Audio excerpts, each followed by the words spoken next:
Alright guys, we're going to be talking about the squat today, and more specifically some common problems that we see mobility wise in a squat. So what we're going to do is I'm going to have Waylon working with us. Waylon has a tough time squatting, and we have to be very, very strict about his squat technique. Waylon, you can talk a little bit about how your back's jacked up. I have a spondylolisthesis of L5-S1, so my vertebrae are all set. It's not loading my disc in that location correctly.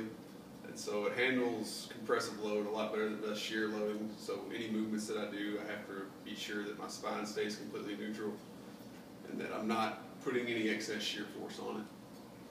And that works out well for what I want to talk about a little bit, because what we're talking about today is how not ever actually getting to a neutral hip causes a lot of the problems that we see. A lot of the, my upper back is weak and it rounds in the squat, or my hamstrings are tight, or my abs aren't strong enough, which I guess kind of rolls into the upper back rounding thing too.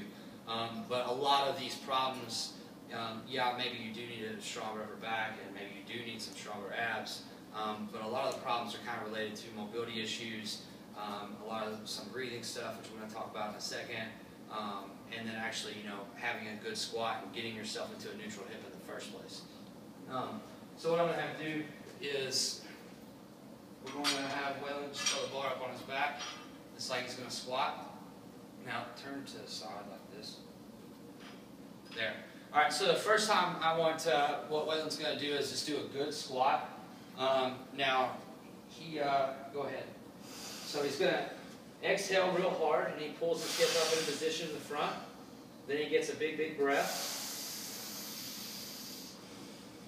Now after he braces that real hard in the neutral position, he's going to hinge his hip and sit back into a squat. And you see how he squats for him right now off of these injuries. This is a pretty nice deep squat, and everything stays nice and neutral. Come back up. All right. Now let's just see that a couple of times. Let's see if you got a couple in you.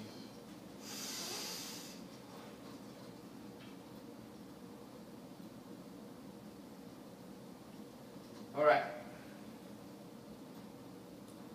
Good. So you can see a big thing, rather than at the top position being arched real hard like this, and kind of the hip never even getting to full extension, he's coming all the way back up to where his hip gets to neutral, the spine stays neutral all the time, and he braces in this position rather than try to brace in this position.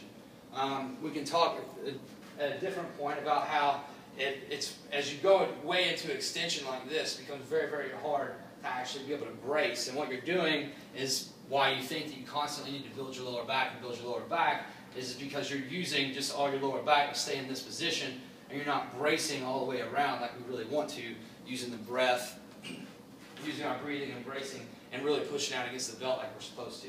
All right, so now what we see a lot of times people when they get into the squat is they don't ever get to the neutral hip position, so they're going to be in this kind of anterior tilt here. It's like they're forcing their chest up and kind of sticking their butt out. Now, the problem with this position is that you take the hips right here, and now we've just tilted them up. So what we've done is, by tilting the hips up in this position, the hamstrings then get longer, and so they're kind of stretched out already, and then a lot of times will be called weak. And then you also, since the hip goes down in the front, now our hip flexors are connected in the lower back are starting to get stretched out a little bit. Maybe they're becoming a little bit weak. And the quads, the hip is coming down, so the quads are starting to get tighter as well. Now, a lot of times this can have a few different implications in your squat, so arch real hard. The first thing that can happen is he starts to sit back into a squat. Now, since his hip, since his hip is already tilted up, one of a few things has to happen. Either his lower back is going to have to lose its curve right here, or since his hamstring is stretched out, the hips are tilted up, he's just going to slide forward in a squat. All right, and you'll see he's still going to tuck a little bit too. But maybe he stretched his hamstrings a lot, and he could. He would slide forward here to try to create some space, and then he's going to come up just like that. Now, another thing that can happen, but it's kind of still all relating from the same problem, getting a big tilt again, he's going to squat down. Now, what we've done here, if you look, we've really changed the relationship between the sternum here and then the hip here. So we've kind of stretched your abs out real long to where they're not going to be as effective. And so now the other thing is, now he starts to squat. He's squatting. Now the abs are so stretched out and long, now we're going to have a little bit of rounding in the upper back, and he's going to have to come up come up, and he's going to have to fight it right here, and so he's going to be, he's going to need a very strong upper back, but a lot of it is to do his abs are just completely out of position, and his hip isn't stable when he starts. So, when we talk about how to fix that, go ahead and set this down. When we talk about how to fix that, we need to learn to get to a neutral hip and try to be able to achieve that on every single squat. Now, go ahead and lay down real quick.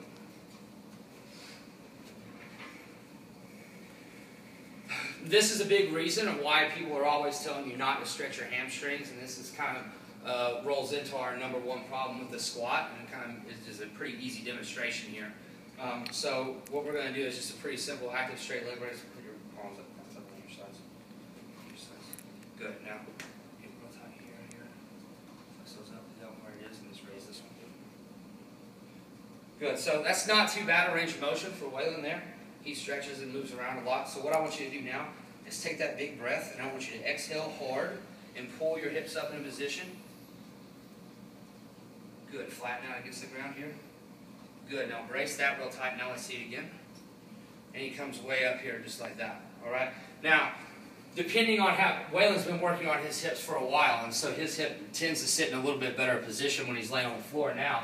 But we can take someone else who has a big tilt or they're stuck like this, just like they're looking like they're squatting all the time, and you lay them on the floor, and we can see, 30, 40 degrees in difference just instantly, just like that, just by changing this. And all we're doing there is kind of focusing on using his deeper hip flexors here to maintain the hip position so that our hamstring in the back isn't real long and stretched out. And so, that's good. I'll edit that. That's it? Yeah.